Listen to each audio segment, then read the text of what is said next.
Hello. Today it is the Red Wolf Conspiracy by Robert V.S. Redick, Volume 1 of the Chathrand Voyage, first published in Great Britain in 2008. It is 2014, so 16 years. The name and the cover of the book say that it is a maritime fantasy in an imaginary medieval world.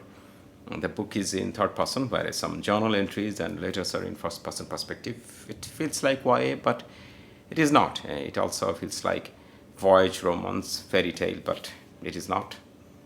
Chathrand, a 600-year-old massive ship, the last of its kind, starts his voyage towards enemy territories, announcing to strike a deal or pact through a marriage.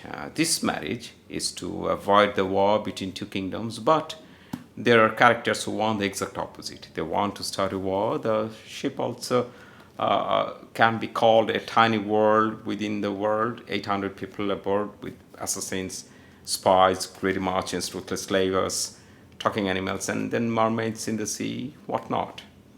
And nobody knows who is aligned with whom secretly. All those storylines meet on this ship.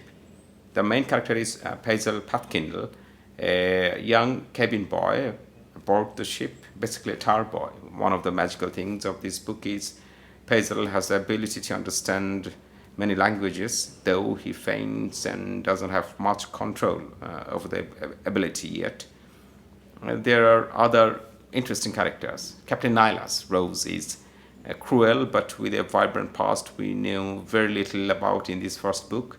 Tasha, daughter of a war veteran and now an ambassador, is being used as a pawn in the politics of those two clashing kingdoms, though she's giving a hard time to the world rather than simply accepting her fate. Nip, a boy with whom Paisel forms a friendship, is a very interesting character. He's quick to take action, stands against the bullies. In the ship, there is a race of tiny people called Ixchel. They are treated like insects by the normal people whom they call giants.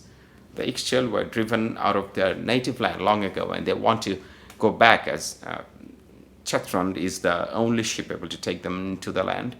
Here, Ixchel, leader Deirdre is a strong woman leading this group with a cool head. I like the way she tries to balance things, especially her dealing with the nephew Taliktram, a person without vision or common sense, really drew my attention.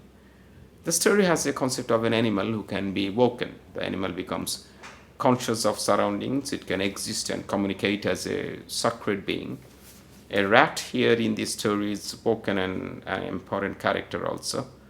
Well, the ending was not satisfactory. It solved many of the mysteries but seemed unrealistic. Anyway, the book was somewhat enjoyable. Take care. Goodbye.